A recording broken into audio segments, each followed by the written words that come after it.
Hola, ¿qué tal? Qué gusto estar con ustedes. Hoy vamos a meditar en una porción del libro de Job en la que se muestra el dolor humano. Realmente entender que estamos en un mundo imperfecto, donde hay dolor, donde hay sufrimiento, donde hay muerte, enfermedad. ¿Y por qué pasan estas cosas? Si Dios es bueno, ¿por qué pasan cosas malas? Esa es una pregunta que el ser humano nos hacemos constantemente hasta que empezamos a conocer a Dios y empezamos a confiar en Él, aún en los momentos difíciles. Y dice en Job, capítulo 1, versículo 21, desnudo salí del vientre de mi madre y desnudo he de partir. El Señor ha dado, el Señor ha quitado. Bendito sea el nombre del Señor. Este versículo habla del dolor y habla de alabar a Dios aún en medio de los sufrimientos, de las pruebas. Aquí está Job, que amaba a Dios y que confiaba en Dios, que él nunca dudó de Dios. Él sabía que Dios era bueno y él sabía que no importaba si tenía o no tenía, si Dios le daba o Dios le quitaba, el Señor tenía todas las razones para ser alabado y Job lo está alabando. Nosotros, como seres humanos, debemos de entender que en esta tierra hay pecado, en esta tierra no es nada más por nuestro propio pecado, sino el pecado de otros, que por eso sufrimos. Sufrimos y hay a veces violencia y hay a veces cosas fuera de nuestras fuerzas, de nuestro poder, para que nos afectan.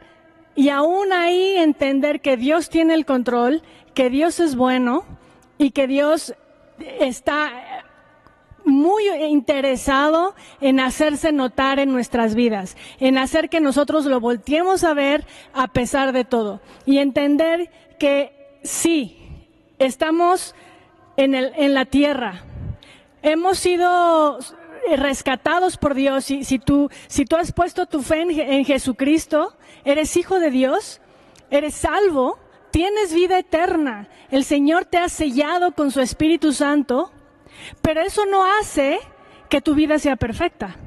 Estamos en una tierra imperfecta todavía no es la eternidad.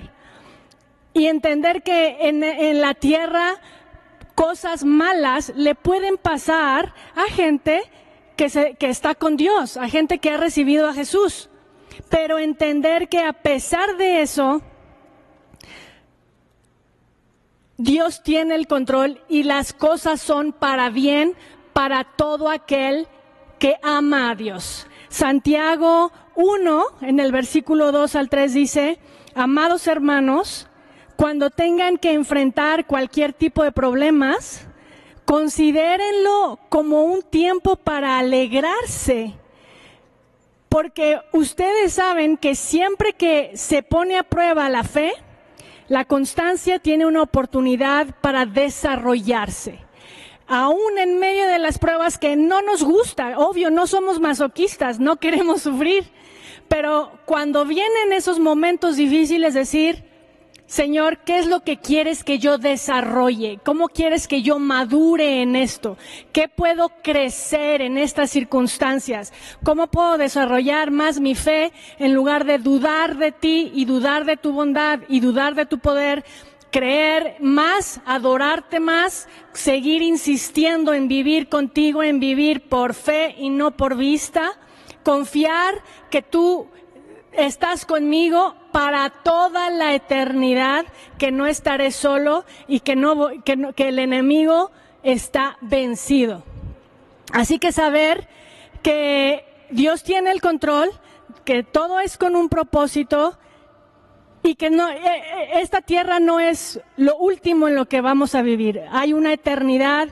En 2 de Corintios 4, del versículo 16 al 18, dice, por tanto no desmayamos, aunque nuestro hombre exterior se va desgastando, el interior, no obstante, se renueva de día en día.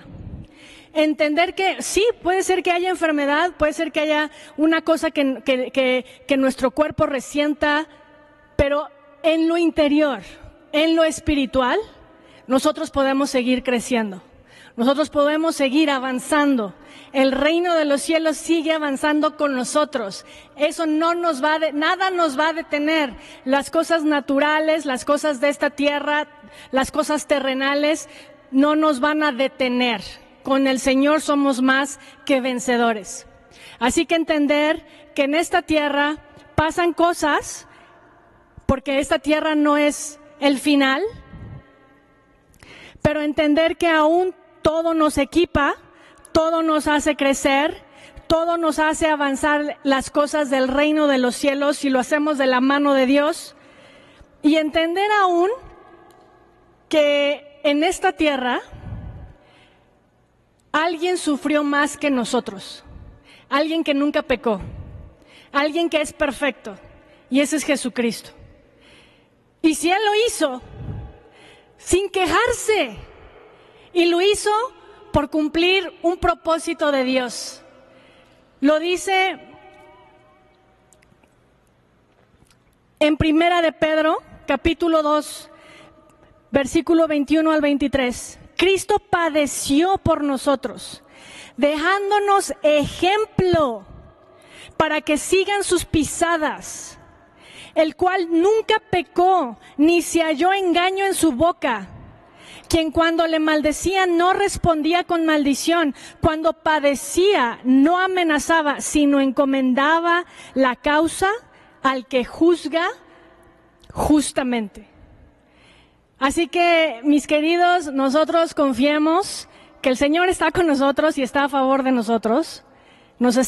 Tiene un propósito aún en medio de las pruebas, y ver el ejemplo de Jesucristo, que Él también sufrió para cumplir un propósito, y el propósito era salvarnos, el propósito era bendecirnos, darnos vida eterna. Así que gloria a Dios, en eso descansamos, y el Señor quite o añada, el Señor permita lo que sea en nuestra vida, todo para su gloria, entendámoslo, todo es en el amor que Dios nos tiene para darle gloria a su nombre. Dios los bendice.